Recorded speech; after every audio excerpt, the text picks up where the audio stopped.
talk to some of these young black voters myself to see what's on their undecided ass minds.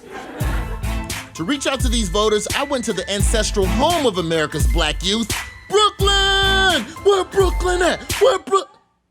Okay, y'all not even hype. And it was immediately clear that they were unhappy with their choices. Trump is bad because he flip-flops too much. I'm not too sure if I want another Clinton in the White House. None of these candidates just have my genuine vote. I'm just frustrated. Y'all gotta choose between these two white people, man. No. Two white people lying to minorities. That's the American way. So you got to make a decision on which white person who lies you like better. Nope. You don't have people that reflect you. Obama was the last person that reflected and looked like us. You know what I think with you millennials, and I'm gonna just give y'all some real talk for a second. Y'all spoiled, man. Ain't gonna be no presidential candidate that was ever as cool as Obama. Y'all done had a president that could shoot three-pointers, he smoked Newports, his wife cool as hell, he ain't coming back. Say it with me, Obama gone. Obama gone. Okay, I got them to let Obama go. Now I needed them to pick someone. What about celebrity endorsements? Millennials love celebrities. Maybe that would convince them. You millennials don't understand the election, Vote for the white lady. I support Donald Trump. I went to jail for rape, and he supported me. So now I support Trump when he gets ready to rape America. Oh my God. I guess I just needed to ask them straight up why they didn't have any love for the candidates. There's a bad omen about her. He's very insensitive. The email scandal, not relatable to black people. 94 crime bill. He's kind of like a child. Turns out they had plenty to say on that. Okay, you're withholding your vote on Hillary because you're not sure if you can trust her. There's something maybe a little evil about her. The crime bill from 94, and you say she got no backbone. You are not sure about Trump because he's angry, he acts like a child, he's disrespectful to race, religion, Black Lives Matter, babies, America, women, Latinos, Muslims, Obama, black people, Ivanka, USA, Mexico, China, Iraq, the whole Gulf, and the media, and himself. Yes. And y'all still not sure who you want to vote for? Okay, what if we just focus on one issue that black millennials say is very important to them? Criminal justice reform. I mean, look, Trump just came out and told you, look, we're gonna put you up against the wall, we're gonna rub you down, and then we're gonna send you to jail. So now we're getting stopped and frisked. And Hillary has a 17-point presentation on her website detailing her plans to reduce inequality in policing and stop privatizing prisons and stop mandatory sentencing. So now when she wants to become president, we're getting a PowerPoint presentation? Exactly. But at this point, a PowerPoint presentation is all we got. No, really. You know, I think these millennials just hadn't learned this valuable lesson. When it comes to voting for president, black people almost always have to lower their expectations. I say Trump is like getting run over by a car, and Hillary is kind of like getting hit by a car. Like really, really lower their expectations. So Trump is like, the car run over you and mangle you. And Hillary hit you, but you hit the windshield and you roll up off of it. I think the clear choice is to hit the car and roll over the roof. You still get some body damage, though. Do you want to live? Yes. Well, then roll your ass up that hood. Every election season, we hear about that rarest, most mysterious of demographics, the undecided voter. Those few voters who may still be on the fence. People who matter more than anyone else in this election. These voters are very important to harness in for either the Biden or Trump campaigns. The undecided 30% of voters usually decide elections, and that's why politicians spend a lot of time trying to persuade them. But how could anyone be undecided choosing between these guys? This close to the election, all of you are still undecided voters. Yes. Regrettably, yes. Completely undecided. I don't know if I am or not, so I don't know. So when do you think you're going to decide if you're undecided? You know, I don't know what I want to do, so I think I'm waiting. I feel like I'm stuck behind those people who try every single flavor at Baskin-Robbins, and each of them have their own brand of indecision. There's Biden-curious Republicans. I voted straight ticket Republican until the party was pretty much taken over by Donald Trump, but I'm pro-life. So I voted for Trump in 2016, but I don't know that our country can survive another 4 years of what feels like pure turmoil. There are also Democrats who are hiding from Biden. Something that, I've seen with the Democratic Party is how they, would take the African American or the black vote for granted. And the Independent, who's pissed off with everybody. What each candidate is offering is lip service. The fact that someone can go bankrupt because of an emergency, I think, is embarrassing. And I think that we lack maternity care for uninsured women. Steven, stop flirting with me. I'm married, okay? Don't get any ideas. All right, sorry. Go on. Okay. Maybe picking a president is too big of a decision. How about we start with something smaller?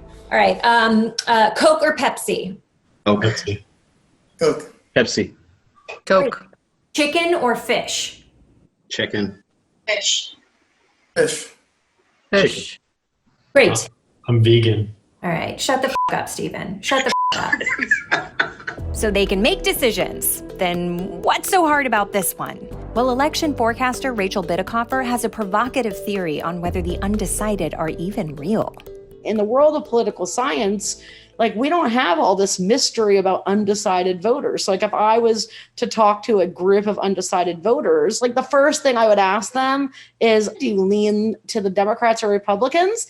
And then if they told me that they did, 9 out of 10 times, I can tell you who they're going to vote for. Sounds like a simple idea, but it made Rachel's forecast for the 2018 midterm elections one of the most accurate, thanks to a key theory. Winning elections isn't about persuading the undecided. It's about motivating your team to show up. And the biggest motivator is how much you dislike the other side. I knew this concept from political science research called negative partisanship, which is the fear and the hate that people feel towards the opposition party. It's like when I kept voting for Dancing with the Stars just to get Sean Spicer off. That's exactly right. That's negative partisanship. I don't even like Dancing with the Stars. When it comes to voting off D-list celebrities, I'm more of a Masked Singer kind of girl. So if negative partisanship decides every election, why is anyone still pretending to be undecided? There's some sexiness to being undecided, right? I mean, especially these presidential elections. You've got, if you're in a swing state, you got all these stump reporters wandering around. And, who's undecided? Who's undecided? Are you undecided? You're saying that they just identify as undecided, even when they're not actually undecided? They're basically Rachel Dolazaling indecision? You can tell they're fake as because they are, they can't decide between Donald Trump and Joe Biden. Right, they're fake as fake as I'm going to tell them to their face. I'm on to you guys. You're not actually undecided. You're just telling me that you're undecided to keep me on my toes for suspense. Well, guess what? It's not working. Let's just go around. Which way are you leaning? Biden. Biden. Joe Biden. I'm leaning towards Trump. Ah! Okay, fine. So you're not undecided. You do know who you're voting for. Can we still be friends? Let me think about it. I'm a little undecided. So Rachel is right. Most of these undecideds were just faking it for attention. But I still had to ask her about the only thing that really matters this election. I want to know who's going to win. But don't tell me if it's bad news. Okay. And if it's good news, don't say anything. Okay. It is good news. I'm undecided about it, What? Don't with me, Rachel. Don't with me. Political science has a term for that. Fake as All right, welcome to our focus group of undecided voters. Thank you for coming to our marketing research offices. I want to stress that there is nobody masturbating behind this two-way mirror, no matter what you hear. So, as undecideds, let's go around the room. Tell us your name and what your problem is. We've never had worse choices, in my opinion. I don't like either candidate. Same as other people said, I'm not really crazy about either candidate. Okay, I see some of you feel you need more information about the candidates, and I get it. We know so little about Trump and Biden. Apart from their campaign issues, their actions as president, their handling of the global pandemic, their criminal indictments, whom they've showered with, and a very detailed description of Trump's penis from a former porn star.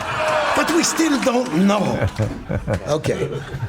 If you're leaning towards Biden, please raise your hand. If you're leaning towards Biden. If you're leaning toward Trump, raise your hand. Okay, raise it at the 45-degree angle, please. Little straighter, don't bend the elbow. That's good. It's a Hitler joke. You see, because you support a fascist. All right, we're having fun. Okay, raise your hand if you feel like voters are easily manipulated. Who doesn't think so? Okay, now lower your hands. Okay, now raise them again. Okay, now lower them again. Raise them up one more time. Raise both hands. Now lower one. Now everyone say, I cannot be manipulated. Which candidate would you have a beer with? Trump. Which candidate would you go to a baseball game with? Biden. Trump. Which candidate would you let eat sugar cubes out of your hand? Biden. Why? More gummy? Less likely to bite you? Yeah. Gentle. Gentler. Which candidate would you want to be behind in a human centipede? And keep in mind, no matter what you answer, we will all think you're disgusting. Okay, this is tough, guys. I mean, I sense you find yourselves undecided about a lot of things. My problem is I'm not sure which one's gonna die first. Thomas, I just have to ask, why are you struggling with this decision when you had no problem deciding to leave the barber shop with those sideburns? Seriously, it's like my mom always used to say, shit or get off the lawn. It's your civic duty. Yes. Would you agree with that? Yes, I would agree with that. What is your gut telling you? I mean, other than seatbelts do not come in my size. I can't trust Biden or Trump, so. Okay, I bet So you. I like RFK. RFK Jr., interesting, also known as the evidence that the Kennedys each other. Okay, maybe this will help you guys decide between the candidates. Here are two sandwiches, all right? One is old and moldy, and the other has chlamydia. Raise your hand if you're eating the sandwich on its deathbed, or raise your left hand if you want the sandwich that we have on tape using the N-word. Okay, they're having their first debate. Do you hope the moderators will ask Trump and Biden the really tough questions, like, do you know where you are? And can you breathe on this mirror? They're probably going to call out each other on stuff. Both sides are constantly saying, this is the end of democracy. Both sides agree. So maybe instead of worrying about all this voting stuff, we should just decide on an escape plan. Does anyone have a bunker? Thomas, you look like you already live underground. Will the other mole people mind if we crash? It was time to switch tactics. Perhaps if they practiced making any kind of decision, it would prepare them for November. You've all been given Cheesecake Factory menus to share.